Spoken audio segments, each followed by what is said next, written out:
All right, welcome back, roller coaster gamers, to the Six Flags Over Georgia tour and review. This is part 3. We are just leaving the area where Blue Hawk and Scream Machine are. We're passing by Sky Screamer again right here. And, yeah. So this area right here that we're about to go through is kind of a western area. There's some restaurants and there's shops, and there's this area where you can sit on these benches that's has a roof over it, and it's just a nice area. They play country music over here, and there's not much to talk about that. But the next area right after that is the Screampunk District, which is the newest area they've added to the park. There's not much here except for the new ride that they built, Pandemonium, which is I don't remember what manufacturer made it, but it's this disc that rotates and you go like really high on it. I haven't gotten a chance to ride it, and when this video was recorded, it wasn't open yet, but since this video has been recorded, it has now opened. There's a picture of it right there. As you can see, that's basically what it looks like when it's high in the air. Now we're moving away from that area, and we're passing by Thunder River, which he doesn't actually really look at in this, but it's right here to the right of the camera. I don't know why he didn't show that Thunder River was there.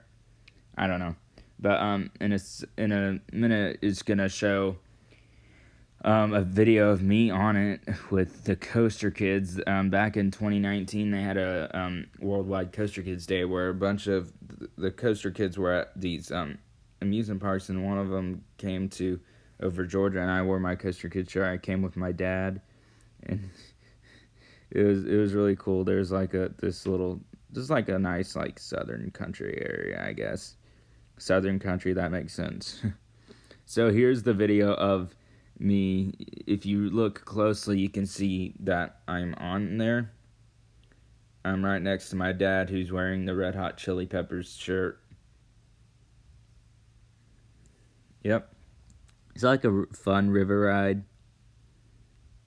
So we're going to be going back to this middle section up here. This is kind of going to this path that we came from, right next to where the DC Super Friends and Bugs Bunny Boomtown areas are. There's a really good restaurant up here called JB's Barbecue. It's probably the best it's probably the best restaurant in this section of the park. They have some really good stuff there. That's where it's right there. You can see it straight ahead.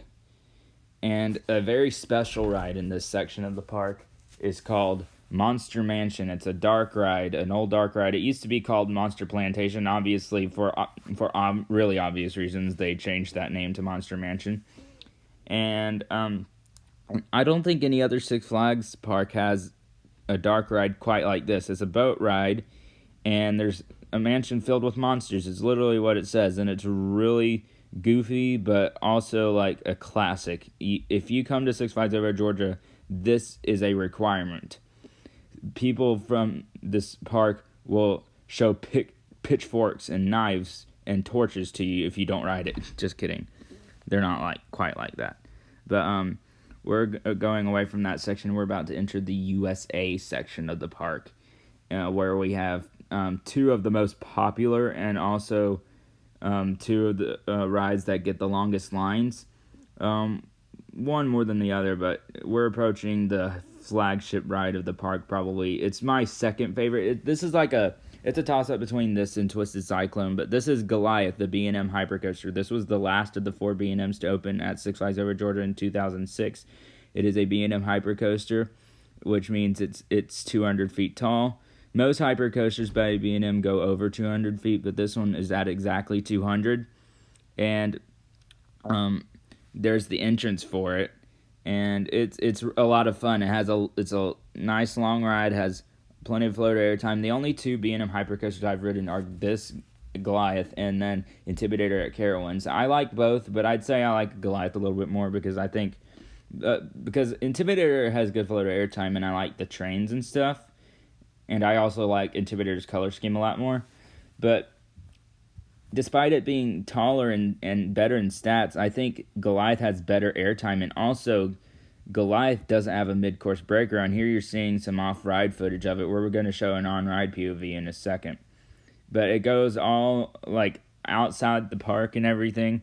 There's the double helix. That's a pretty intense moment of the ride. And yeah, I'm going to be quiet for this POV here, so see you on the other side.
That's the end of Goliath. And now the ride right next to it in the same area is called Daredevil Dive. This opened in 2011, built by Gerstlauer. It's a Eurofighter.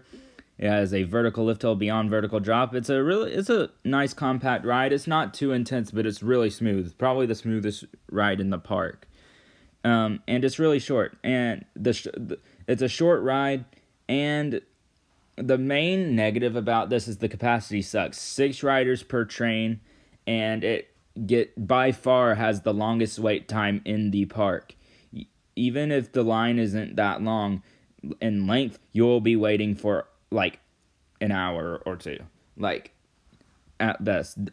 I've only once seen it a station wait before, and that was on a day that wasn't too crowded. Other than that, it's really crowded. And then one time they had VR on it, and that made the line a lot longer. I never did it. I never rode it when it had the VR because I didn't want to wait in the line because it was so freaking long, and I didn't think it was worth it. But the ride itself is fun. I just this is probably the ride that I'm most likely to skip on, besides Dahlonega Mine Train, because that ride's trash. This ride is the most likely one I'll skip because I just don't like waiting in line for this thing. But that's going to do it for this review of Tour Part 3 of Six Flags Over Georgia.